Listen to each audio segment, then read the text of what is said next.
Audioresumen del libro Smaldata por Martin Lindstrom. Las pequeñas pistas que nos advierten de las grandes tendencias. Introducción. ¿Acaso sabemos cómo nos encuentra el resto de la gente?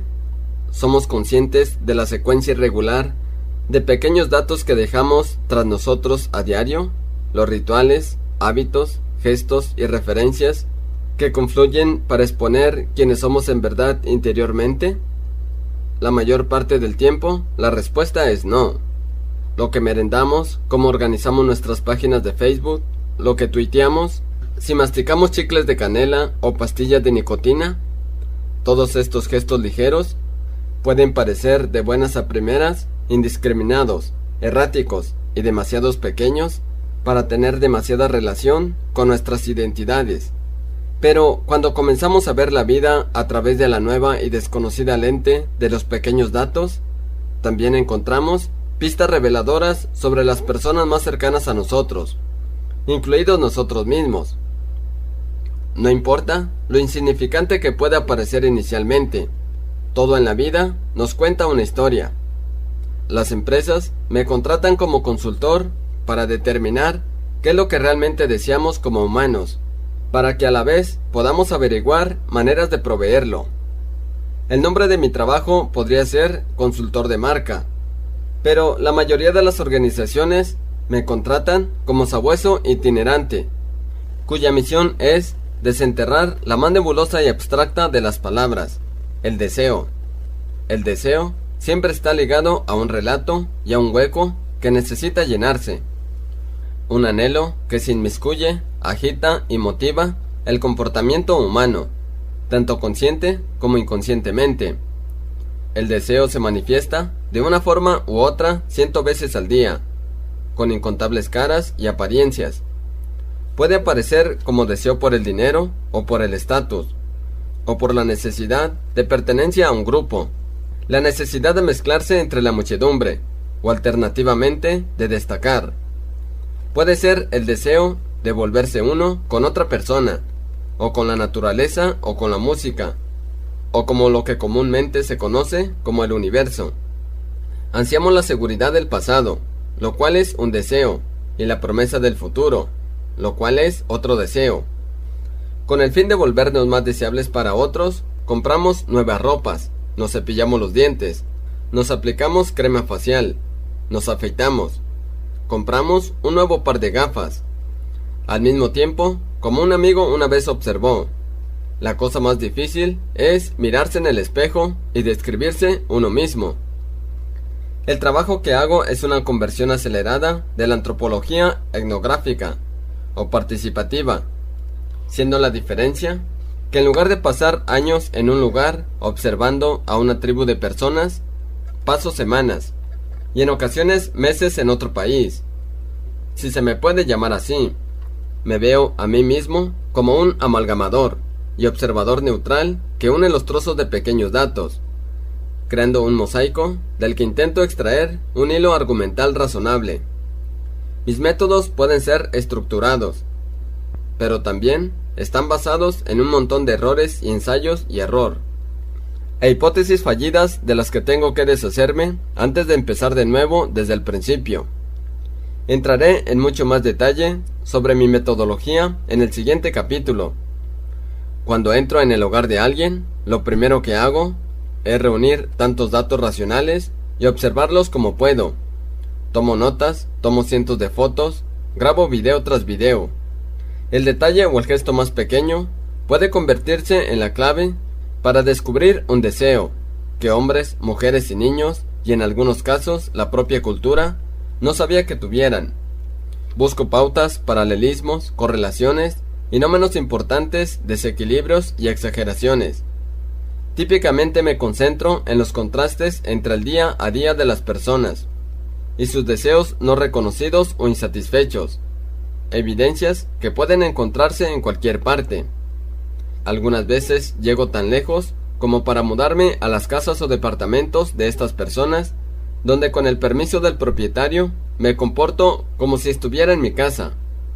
Las familias y yo fraternizamos, escuchamos música, vemos la televisión y hacemos nuestras comidas juntos. Durante las visitas de nuevo, con permiso, voy a la nevera, abro los cajones del escritorio y los estantes de la cocina. Escribo libros, revistas, colecciones de música y películas y las descargas de internet. Inspecciono bolsos, carteras, historiales de navegación online, páginas de Facebook, timelines de Twitter, uso de emotíconos y cuentas de Instagram y Snapchat. En mi búsqueda de lo que llamo pequeños datos, casi nada es zona prohibida. A lo largo de los años, algunas personas se han preguntado cómo un extranjero, nacido en Dinamarca como yo, es capaz de viajar de un país a otro en un intento de traer a la luz el deseo en zonas del mundo que no conocen bien. ¿Tiene algún sentido traer a un extraño si preguntan especialmente uno que está ahí solamente un corto periodo de tiempo? ¿No sería un francés mejor juez de la cultura parisina? ¿O no estaría un australiano más en la onda con lo que está pasando en Nueva Gales del Sur y Queensland? Lo cierto es que casi puedo garantizarle que un equipo local se perdería algo. El antropólogo americano de origen alemán Franz Boas es responsable de acuñar la palabra Kulturbrille o gafas de la cultura, un término que se refiere a las lentes a través de las que vemos nuestros propios países. Nuestra cultura Brill nos permite dotar de sentido a la cultura en la que habitamos, pero estas mismas gafas pueden cegarnos hacia otras cosas que los de afuera perciben inmediatamente. Tras meses de observaciones e investigación, coloco todos mis hallazgos en un tablón. Sirve tanto de mural como de línea temporal. ¿Qué deseos yacen en la brecha entre percepción y realidad, entre realidad y fantasía, entre las fantasías conscientes y las fantasías inconscientes de las personas? ¿Cuáles son los desequilibrios dentro de la cultura? ¿De qué hay demasiado o demasiado poco? ¿Qué deseos no están siendo alimentados? La observación en persona y la preocupación con los pequeños datos es lo que distingue mi actividad dentro de un mundo preocupado con los grandes datos, el llamado Big Data. La mayor parte de nosotros juzga prácticamente todo en segundos o minutos a lo sumo. Nos hemos vuelto buscadores espontáneos y respondedores instantáneos. Conforme más servicios y productos han migrado al universo online y la tecnología nos ayuda a comprender el comportamiento humano en tiempo real, a nivel de detalle, mucha gente ha llegado a creer que las observaciones y las interacciones humanas son anticuadas e incluso irrelevantes. No podría estar más en desacuerdo. Una fuente que trabaja en Google una vez me confesó que a pesar de que existen 300 millones de internautas, a pesar del 70% de compradores en línea que visitan Facebook a diario y de las 300 horas de videos que se suben a YouTube al minuto, y el hecho de que el 90% de todos los datos del mundo han sido generados en los últimos 2 años, Google, en última instancia, tiene solo información limitada sobre los consumidores. Sí, los motores de búsqueda pueden detectar correlaciones inusuales, que no significan casualidades. Con una precisión del 70%, mi fuente me dice, el software puede evaluar cómo se siente la gente en función de cómo teclean y del número de errores tipográficos que comete. Con una precisión del 79%, el software puede determinar la calificación acrediticia de un usuario basándose en el grado en que escribe todo en mayúsculas. Pero incluso con todas las estadísticas, Google no ha tenido más remedio que reconocer que no sabe casi nada sobre los humanos y lo que en verdad nos motiva, y actualmente está contratando consultores para hacer que los investigadores de pequeños datos han estado haciendo durante décadas. Como me dijo un analista en una ocasión, teniendo en cuenta que el equipo directivo no sabe qué hacer en el Big Data, todo el mundo está a la búsqueda del post-Big Data, y las respuestas son los pequeños datos. La misión de cada responsable de marca no es en verdad diferente de la que cualquiera que esté vivo, que es evitar lo que el mitólogo y escritor Joseph Campbell una vez describió como la mayor transgresión humana, es decir, el pecado de la inadvertencia, de no estar alerta o completamente despierto al mundo que hay alrededor de nosotros. El método de la investigación de contexto. A lo largo de los años, he seguido mirando con interés, y algunas veces con preocupación, cómo las marcas de las que me rodeo reflejan mi propia confianza y ocasional falta de ella. Por ejemplo, durante años, he llevado conmigo una tarjeta American Express Centurion, conocida como la tarjeta negra. Me decía a mí mismo que había elegido la tarjeta por sus beneficios funcionales, que incluían un conserje, un agente de viajes, asistente de compras en Saks y Gucci, y un surtido de privilegios en hoteles, cuando de hecho me sedujeron sus atractivos emocionales. Hace 3 o 4 años, cuando American Express me dijo que no estaban dispuestos a validar los puntos que había acumulado a lo largo de los años, renuncié a la tarjeta.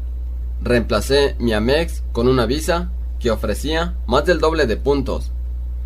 Sin embargo, aún experimento un enorme sentido de pérdida. ¿A qué había renunciado? A estatus, pertenencia, el sentido de que era especial. ¿Qué dirían los comerciantes, camareros, recepcionistas de hotel y mis amigos cuando sacara mi Visa? La respuesta, nada, no se darían cuenta. Se volvieron de repente obvios la validación y el valor que la tarjeta negra de Amex me habían dado. Las marcas que nos gustan compramos, y de las que nos rodeamos. Defino una marca como cualquier cosa, desde la música en nuestras listas de reproducción, hasta nuestros zapatos, nuestras sábanas, nuestra pasta dentrífica, las ilustraciones que cuelgan de nuestras paredes, posiblemente tengan las cosas más profundas que decir sobre nosotros. Los consejeros delgados y los altos ejecutivos casi no emplean tiempo en sus propias tiendas, o interactúan con los clientes, que son los que mantienen el negocio, comprando sus cuchillas de afeitar, refrescos, camisas, galletas, alimentos congelados, perfumes y fármacos. Incluso los ejecutivos que participan en grupos focales observan su desarrollo detrás de un espejo unidireccional, en estancias con aire acondicionado, equipadas con aperitivos, refrescos, monitores y botones de silenciamiento. Lo que se pierden una y otra vez son esos momentos en los que podría descubrir algo nuevo y valioso sobre ellos mismos o sus marcas. En algunas instancias he descubierto que los ejecutivos ni siquiera usan sus propios productos. Un caso ilustrativo era Ansell, el segundo mayor fabricante del mundo de guantes médicos e industriales y preservativos. Recientemente el equipo ejecutivo de Ansell me invitó a hablar en el retiro anual de la compañía en City Lang para conversar sobre el futuro de los condones. Cuando entré en la sala me di cuenta de que la mayoría de los ejecutivos tendrían entre 40 y 60 años. Esto era sorprendente, solo en la medida en que Ansell está en el negocio de hacer y vender un producto generalmente favorecido por un grupo demográfico más joven. Pronto quedó claro que todos allí estaban acostumbrados a usar la descripción clínica estándar de su producto como profiláctico y soluciones de protección. Fue entonces cuando dije a la sala que íbamos a llevar a cabo un pequeño experimento. Entregué un condón a todos los presentes en el público y apagué las luces del techo. Ahora vamos a hacer algo que no han hecho antes, dije. Es la hora del sexo sin luces. Y pedí a la gente que abriera sus condones. No pretendía conmocionar a nadie, pero era obvio que lo había hecho. Escuché un montón de crepitaciones y crujidos en la oscuridad, mientras los ejecutivos y empleados de Ansell se afanaban en abrir el doble sello del envoltorio. Cuando volví a encender las luces un minuto después, ni una sola persona en el público había conseguido abrirlo, en unas condiciones que reproducían aquellas en las que la mayoría de los consumidores acceden a este punto. Ten en cuenta que ninguno de estos ejemplos tiene mucho, si es que tiene algo, de ver con el Big Data, que funciona solo hasta cierto punto. Después de todo, los humanos disimulan consciente o inconscientemente. La mayoría de nosotros no es consciente de sus hábitos y deseos. En una conversación del 2015 en el Festival Internacional de Creatividad de Cannes entre Tom Adamski y el consejero delegado de Resources Global y Will Sampson, director de contenidos y estrategia de Contagious Communication, Adamski llegó a decir que los medios digitales y el Big Data habían contribuido al descenso global en la lealtad de marca. ¿Por qué? En palabras de Adamski, las marcas no nos están tratando como individuos. Las marcas siguen apoyándose en procesos de segmentación arcaicos y francamente fallidos, que intentan comercializar para grupos demográficos, pero no comercializan para mí. Si las campañas quieren entender a los consumidores, el Big Data ofrece una solución valiosa, pero incompleta. Afirmaría que nuestra contemporánea preocupación con los datos digitales pone en peligro las ideas y observaciones de alta calidad, y por lo tanto productos y soluciones de producto, y que todas las ideas valiosas que el Big Data provee surgen de la versión idealizada y editada que mostramos en la web, de quienes somos realmente. Para mí resulta mucho más esclarecedor combinar los pequeños datos con el Big Data, pasando tiempo en casas, mirando, escuchando, notando y provocando pistas de lo que los consumidores en realidad desean, lo que yo llamo investigación de contexto. En los próximos años, cerca de media docena de compañías me han preguntado si mi investigación de contexto podría destilarse en un programa de entrenamiento. En algunas unidades de negocio de Nestlé, donde he hecho consultoría durante años, mis técnicas, a las que he llamado el manifiesto de las 7 Cs, se han vuelto una parte integral del análisis de los nuevos productos, ideas, innovaciones y marcas. Hoy en día miles de empleados de Nestlé pasan 48 horas al año visitando a los consumidores en sus casas. Me plantean con frecuencia la siguiente pregunta: ¿qué pasa con el sesgo de muestra donde miembros de una población están desigualmente representados?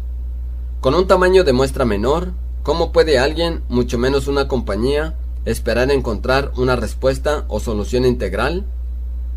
Y si lo hace, ¿existe alguna garantía de que tus conclusiones representaran una precisión a un todo mayor? Mi respuesta es que una sola gota de sangre contiene datos que revelan cerca de 1 millar de diferentes cepas de virus, siempre que el tamaño de la muestra esté bien elegido. Hay poca diferencia entre una muestra de sangre y el trabajo que hago, que es entrevistar a 50 sujetos en lugar de a 5 millones. Las 7 Cs de mi esquema son colección, claves, conexión, correlación, casualidad, compensación y concepto. Considera lo siguiente como una guía de bolsillo de cómo tomar uno o varios pequeños elementos de pequeños datos. El imán de una nevera, una rana de porcelana, y muy posiblemente transformarlos en un concepto ganador. Colección o cómo traducir tus observaciones dentro de una casa. La mayoría de nosotros está cegado por lo familiar. Nos rodeamos de personas que son como nosotros, que creen las mismas cosas que nosotros. Nuestros contenidos de Facebook no son diferentes, reflejando intereses, creencias y sesgos. El primer paso en el proceso 7 Cs, entonces, es hacer todo lo posible para quitar el filtro que te impide ver lo que realmente está pasando. Mi consejo: córtate el pelo. ¿Me explico? El pasado de recogida o colección de pequeños datos comienza con el establecimiento de puntos de investigación, tanto a nivel macro como a nivel micro. Esto incluye la obtención de perspectivas, de observadores culturales, por ejemplo, gente que es nueva en la zona, ya sean expatriados o gente que ve la comunidad a través de una mirada objetiva. Pregúntales cómo es o cómo se siente en el barrio, ciudad o pueblo. ¿Están las aceras desiertas? ¿Hay niños jugando en las calles? ¿Es la gente simpática? ¿Alguna vez sientes miedo? Y si es así, ¿por qué? ¿Existe algún sentimiento de orgullo vecinal? Si ves a gente en la calle, ¿te miran a los ojos o apartan las miradas? ¿Se recoge la basura con regularidad? ¿Qué hace que una ciudad o pueblo se una? ¿Qué lo divide? ¿Por qué? Ahora, busca un peluquero, o uno o varios otros observadores locales que puedan ayudarte a establecer una perspectiva base y que habiten un espacio más o menos neutral dentro de una comunidad. No necesariamente tiene que ser un peluquero, es una forma de hablar. Podría ser un camarero, un cartero o un líder eclesiástico, comunitario o de un club deportivo. Quien quiera que sea, los observadores culturales y locales tienen acceso exclusivo a información que no está al alcance de la mayoría de la gente. Te pueden contar lo que realmente está pasando. Son más o menos imparciales. Te pueden encaminar también a sus propias redes de amigos y conocidos. Los puntos de navegación que reúnas de los observadores locales te ayudarán a enmarcar tus observaciones iniciales y a crear una hipótesis antes de entrar en la casa de un consumidor. Y a su vez tu hipótesis inicial te ayudará a crear vías o temas de interés o concentración que seguir una vez que comiences a entrevistar al consumidor. Solo en escasas ocasiones será una de tus 6 primeras vías la vía final, y la mitad de ellas serán más tarde refutadas o descartadas. Piensa en ellas como un trampolín que llevan finalmente a un concepto. Si estás trabajando por encargo de una marca existente, recomiendo también entrevistar a los usuarios pasados, presentes, futuros y potenciales de la marca. Un grupo que debería reflejar idealmente el 50% del total de los sujetos entrevistados. Claves o cuáles son los reflejos emocionales distintivos que estás observando. Recuerda, eres un investigador cuya meta es crear una narrativa, una historia coherente que encaje. Por esta razón, nada de lo que veas o escuches es irrelevante o un desperdicio. Imagina que estás trabajando con una hipótesis y entrando en la casa de alguien por primera vez. Tu hipótesis puede ser verdadera, medio verdadera o falsa, aún no lo sabes. Piensa en una residencia como un lugar que da cabida a una serie infinita de pequeñas voces que los propietarios emiten en cada habitación. ¿Son las voces congruentes o están desafinadas? ¿Qué elementos inconscientes y aparentemente aleatorios de pequeños datos cuelgan de las paredes, se esconden dentro de zonas fuera de límites, como la nevera y los armarios de la cocina? Todo en la casa, desde el arte en las paredes hasta el interior de los armarios del cuarto de baño, está colocado donde está por un motivo. Con frecuencia es lo que falta, lo que forma la piedra angular de una hipótesis exitosa. Tomemos Dinamarca, por ejemplo, con sus incontables cocinas de conversación y raíles brío sin tocar ni usar. A un nivel superficial, la mayoría de los hogares daneses es perfecto en apariencia.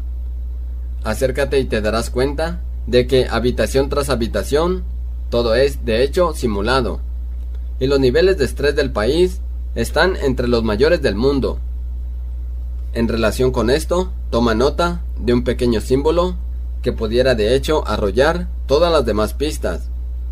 En una pequeña residencia dentro de una favela brasileña, vi una flor en un vaso dentro de una lata de cerveza en una estantería. En un entorno duro, destacaba como insignia de esperanza. La pregunta de qué estás más orgulloso puede arrojar respuestas sorprendentes y transformadoras. Podría ser una vieja guitarra, una colcha hecha a mano, una pintura contemporánea, un juego de copas de vino antiguas. Pregunta a los encuestados si pueden mirar álbumes de fotos antiguas o colecciones de fotos digitales. Explora la nevera y los armarios de la cocina y el cuarto de baño antes de pasar al dormitorio y sus armarios. Determina cómo desean las personas que la reciba el resto del mundo, pidiéndoles que te enseñen su prenda favorita de vestir. Determina la edad mental, prestando minuciosa atención a las listas musicales de producción en sus teléfonos inteligentes, ordenadores o servicios de música en streaming. ¿Están suscritos a algún programa de televisión o películas en iTunes? Si es aplicable, ¿qué películas y programas de televisión están en su cola de Netflix? De esta forma, puedes determinar sus referencias culturales compartidas. ¿Qué evoca las mayores emociones en ellos? ¿Es el orgullo? ¿Es el recuerdo de un ser querido? ¿Es una mascota? ¿Es un niño? Finalmente pido a la gente que me responda a 2 preguntas. ¿Qué es lo más importante en tu vida? ¿Y qué es lo que más te preocupa? No te desanimes si al principio no encuentras lo que estás buscando. Esta es la naturaleza, incluso la definición del trabajo de un detective. Conexión o cuáles son las consecuencias del comportamiento emocional. En este momento probablemente ya tengas media docena o más de elementos de pequeños datos delante de ti. Pregúntate a ti mismo, ¿existe alguna semejanza entre las pistas que has acumulado? ¿Están las pistas empezando a inclinarse en una dirección? Si tuvieras una, ¿estás empezando a validar tu hipótesis inicial? Recuerda que una clave puede ser física, una camisa de pautas extravagantes que no casa con el resto del armario del encuestado, o emocional, un encuestado está obsesionado con U2. Estás buscando una flecha emocional, demasiado o muy poco de algo, como es el caso con muchas de las casas en Dinamarca. Si entras en una casa donde nada está fuera de contexto, sabes que has encontrado oro. Si vas por la vía correcta, el lenguaje corporal de los encuestados con frecuencia mostrará malestar o abierta incomodidad. En tal caso sabrás que estás sobre algo. Correlación, o cuando apareció por primera vez el comportamiento o emoción. En la etapa de correlación, buscamos evidencias de una tendencia o cambio en el comportamiento del consumidor, conocida de otro modo como punto de entrada. ¿Cuándo sucedió este cambio? ¿Empezó cuando se casó? ¿Cuándo tuvo a su primer hijo? ¿Cuándo se divorció? Un punto de entrada o cambio en la personalidad puede expresarse a través de la ropa o adoptando un nuevo grupo de amigos, encontrando o perdiendo pareja, mandando a los niños a la universidad o con otros hitos o transiciones profesionales. Estamos demasiado cercanos a nosotros mismos para observar lo que es familiar. Por esta razón, con frecuencia, cuando casi hemos terminado una entrevista, necesitamos restablecer nuestra propia perspectiva, comunicándonos con uno de los amigos o miembros de la familia del encuestado. Contacta con esta persona y haz que se una en la parte final de la entrevista. Casualidad, ¿o qué emociones evoca? Es ahora el momento de reunir tus hallazgos en tu oficina o lugar de trabajo y empezar el proceso de pequeña minería. Generalmente monta una línea temporal que consiste en fotografías y observaciones en un gran tablón. Es aquí cuando tu pared refleja el ADN emocional que has encontrado, al igual que las correlaciones que has identificado por el camino. Sitúa todas estas observaciones y fotografías juntas y busca los puntos en común. Pregúntate a ti mismo, ¿qué emoción evocará esto en un ser humano? En este punto, es esencial colocarse en el lugar de los encuestados. Si fueras él o ella, ¿cómo te sentirías?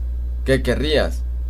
Esta no es una pregunta particularmente fácil de responder, sobre todo en culturas ajenas a la nuestra. Si supone un desafío excesivo, podría ser un buen momento para llamar o revisitar a los observadores culturales o locales que entrevistaste en el proceso de recogida de pistas. Preséntales sus observaciones, pregúntales lo que ellos piensan. Compensación o cuál es el deseo no realizado o insatisfecho.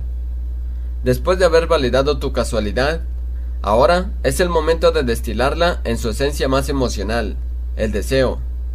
¿Cuál es el deseo que no está siendo satisfecho? ¿Cuál es la mejor manera de satisfacerlo? Con frecuencia, al analizar los álbumes de fotos de la gente, encontrará la respuesta. Mientras revisa las páginas, busca los momentos más felices en la vida de las personas. Úsalas como reflejos de un tiempo o un momento cuando las personas se sentían más en armonía, en lo alto, en paz y emocionalmente satisfechas. Dentro de estos dos polos, donde la gente se sentía emocionalmente satisfecha, frente a donde se encuentran ahora en sus vidas, es donde encontrarás el deseo. Complementa el deseo que has identificado en las observaciones locales y culturales, al igual que las pistas que observaste dentro de las casas de los encuestados. Concepto o cuál es la gran idea de compensación del deseo del consumidor que has identificado. Llévate tus observaciones a casa y reflexiona sobre ellas. Mis mejores ideas llegan como resultado de nadar largos en piscinas de hoteles. Fundamentalmente pienso que la creatividad implica combinar dos cosas ordinarias de una forma completamente novedosa. Lego Minster. La marca de la compañía de robots adaptables implicaba fusionar los bloques de construcción con un chip de ordenador, Uber implicaba combinar un servicio de coches privados con una red social. Recuerda que es menos probable que las ideas germinen bajo presión. Se unen cuando menos lo esperas. Así que nada, monta en bici, cuida tu jardín, camina por la arena. Con frecuencia recuerdo la entrevista más memorable que he realizado jamás. La razón de que fuera tan reveladora, me di cuenta más tarde, fue que anoté mal la hora de la cita y aparecí una hora antes de cuando debía. Cuando llamé al timbre, la encuestada, una mujer de mediana edad, me saludó en la puerta. Acababa de salir de la cama, llevaba el pelo sin peinar y una bata azul suelta. No parecía en absoluto contenta de verme. Me disculpé repetidas veces por tener mal anotada la cita, y le dije que volvería en una hora, pero insistió en que entrase de todas formas. Lo que siguió fue la entrevista más honesta que jamás he realizado. No tuvo tiempo de lavarse la cara o de limpiar la casa. La estaba viendo desnuda a todos los efectos. En consecuencia, no había lugar para el engaño. No tenía sentido decirme lo que ella suponía que quería oír. 2 horas después, dejé la casa, pensando en la cantidad de horas de nuestras vidas que pasamos poniendo máscaras para saludar al mundo. La investigación de contexto en la práctica. A continuación verás la forma en que funciona la investigación de contexto en la práctica, analizando el trabajo de consultoría que realicé para iRobot, los fabricantes de Romba, el aspirador de suelo de alta tecnología, fundada en 1990 por 3 especialistas en robótica del Laboratorio de Ciencias Computacionales e Inteligencia Artificial del MIT. iRobot es una compañía de robótica domiciliada en Nueva Inglaterra, que crea robots domésticos autónomos, el Romba, y para los suelos duros, el Escoba, y también fabrica robótica para la policía y el ejército, que ha sido desplegada por los militares estadounidenses en Irak y Afganistán, entre otros sitios. En 2002, iRobot había vendido 10 millones de Romba, pero cuando las ventas se estabilizaron sin explicación, la compañía me llamó para crear una estrategia integrada de marca para reposicionar iRobot como alternativa de alta tecnología a la aspiración tradicional. Una vez que empecé mi investigación de contexto, quedaron claras unas cuantas cosas, entre ellas el fanatismo de los principales fans de Romba. Cuando los usuarios experimentaban el Romba, se convertían en embajadores de la marca de por vida. Tenían una relación íntima con el Romba, al que trataban casi como un miembro de la familia. Muchos le ponían nombre: Blanquito, Gran Rojo, Lunar. La palabra mono no dejaba de surgir. A los consumidores les encantaba cómo el Romba se deslizaba a través de los suelos de sus casas, hasta que chocaba con una pared o una silla. Una mujer había recomendado el Romba a al menos 20 de sus amigas, a lo que se añadía que muchas veces conducía incluso conversaciones informales hacia el tema de iRobot y Romba. Si la mayoría de los psicólogos están de acuerdo en que la identidad es una construcción, entonces todos participamos en 3 procesos simultáneamente: expresar quiénes somos, expresar quiénes creemos o esperamos ser, y finalmente expresar quiénes deseamos que otra gente piense que somos. Nadie se levanta de la cama para vestirse o actuar de una forma determinada.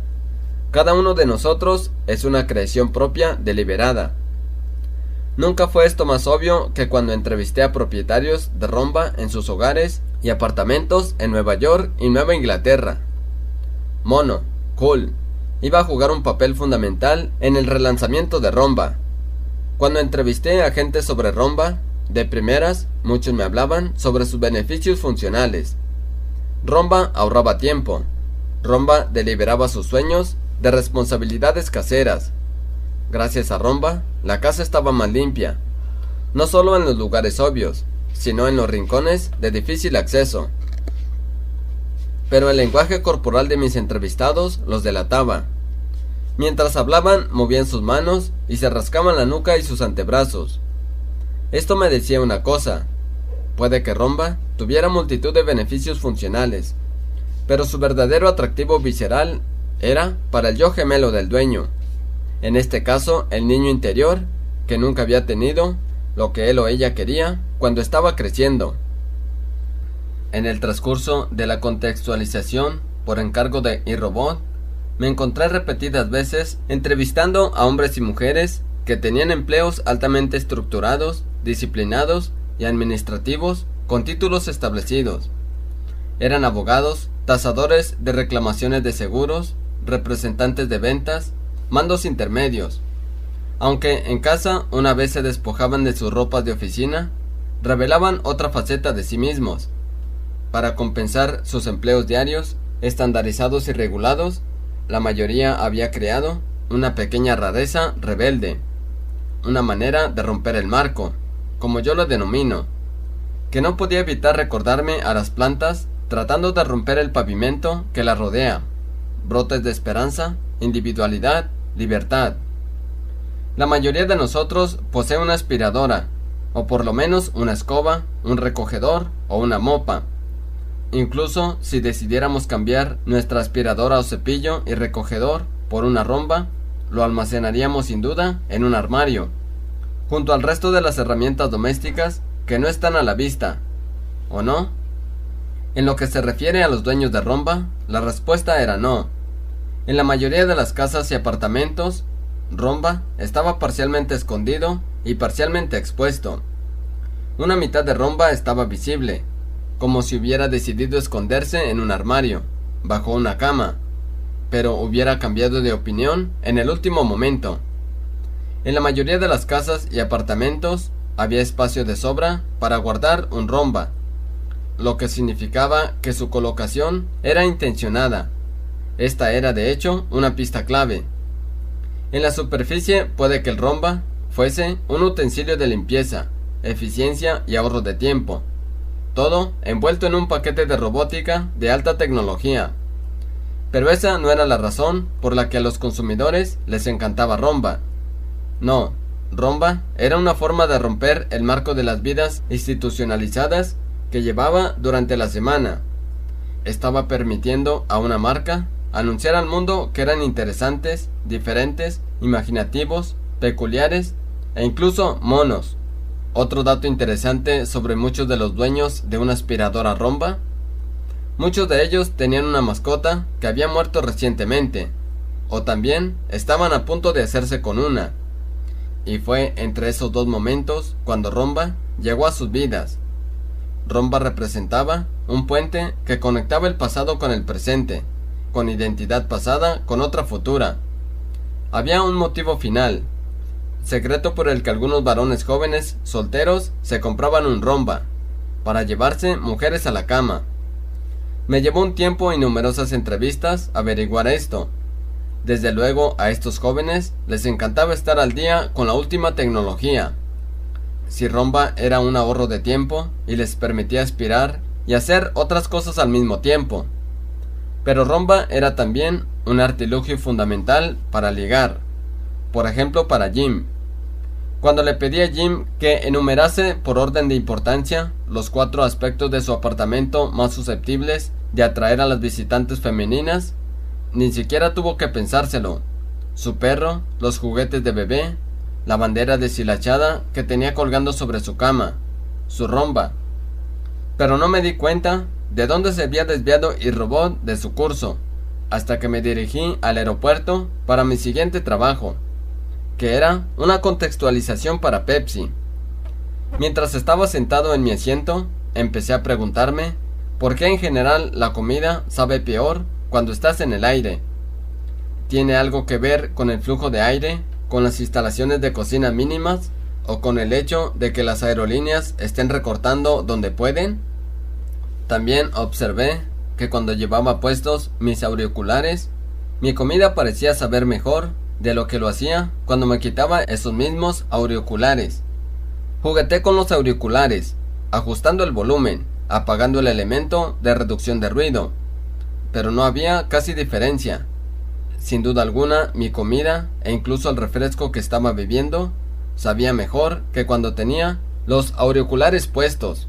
Más tarde me enteré de que a varios miles de metros de altitud, nuestro sentido del sabor y del olfato son los primeros en debilitarse, debido al descenso de humedad y de presión del aire, e incluso por el papel del ruido del fondo. BBC News informó una vez que la gente que come con una banda sonora de ruido de fondo alto calificaron la comida como menos salada, menos dulce o incluso más crujiente que los que comen en silencio. Todo lo cual me hizo preguntarme, en lugar de centrarse Pepsi en cambiar la apariencia visual de sus marcas, ¿no tendría más sentido que las compañías se centraran en apropiarse del espacio sensorial? Si te paras a pensar, en la mayoría de los anuncios de televisión de comida o bebida, si no en todos, rara vez hay algún sonido. Nada de freír, nada de chisporrotear. Rara vez oirás el sonido de un filete en la parrilla, o el glug glug glug de un refresco llenando un vaso. ¿No sería inteligente si Pepsi pudiera apropiarse del sonido real de su refresco, derramándose sobre cubitos de hielo? Cuando mencioné esta idea a los ejecutivos de la compañía, su respuesta fue entusiasta, a pesar de que los hizo preguntar lo obvio concretamente. ¿Por qué había estado el sonido ausente también en sus anuncios de televisión durante décadas? Casi de inmediato Pepsi empezó a experimentar con lo que finalmente se convertiría en su sonido registrado. Si no fuera por Pepsi, habría necesitado mucho más tiempo para entender el problema principal de iRobot. De Pepsi aprendí que tan solo un par de auriculares pueden persuadirnos de que la comida que estamos comiendo en el avión es sabrosa, y que el sonido puede también mejorar cómo percibimos la comida y las bebidas. Cuando los consumidores aspiran el suelo utilizando una aspiradora silenciosa, la mayoría te dirá que no funciona. Esto me llevó a reflexionar sobre la siguiente pregunta. Al alterar e incluso erradicar su sonido, ¿había dañado iRobot el corazón mismo de su marca? No estaba hablando del logo, del diseño o de la eficiencia, sino de los sonidos que hacía. Al enviar a los fans de Romba el más útil de los mensajes emocionales, ¿estaba poniendo en peligro el tratamiento de silencio, esta particular historia de amor? El equipo tecnológico de la marca se había deshecho del ruido, destruyendo inapropiadamente el factor mono de la marca. Con el tiempo, mientras iRobot escalaba desde sus modestos comienzos en 1990, el toque de monería inspirado por R2-D2 de la Guerra de las Galaxias se había desvanecido. Para cuando la compañía me llamó, ya nadie sabía lo que era Romba. Cuando pedí al equipo tecnológico que desarmara un Romba, lo hicieron, y una vez que las piezas estaban ante mí en la mesa, les pregunté qué faltaba. Nadie pudo responder. Ya no habla, dije. Ya no dice O, A, U, A, O, dud, dud, A, O, dud, dud. En el transcurso de mi contextualización, la mayoría de los propietarios de los modelos de Romba antiguos me decía cuánto le gustaban los ruidos que su Romba hacía. Cuando rozaba la pared por accidente, el Romba decía A, O. Cuando daba marcha atrás decía dud dud, similar al sonido que un camión o una retroexcavadora hacen cuando reculan. Pero en las manos del excelente departamento de tecnología de iRobot, todos los sonidos habían sido eliminados. El Romba era ahora otro trozo sin cara de alta tecnología, elegante, impecablemente diseñado, eficiente y aburrido, despojado de toda su humanidad. En lugar de ayudar a los propietarios de Romba a romper el marco, se había convertido en otra monótona extensión de su semana laboral, ya de por sí sobrecargada de tecnología. El equipo de Romba había rediseñado el producto, quitándole toda su fantasía. Cuando abrías el Romba, lo primero que veías eran las palabras: advertencia, no devuelva esta unidad al distribuidor, y por favor lea las instrucciones cuidadosamente antes de usarlo.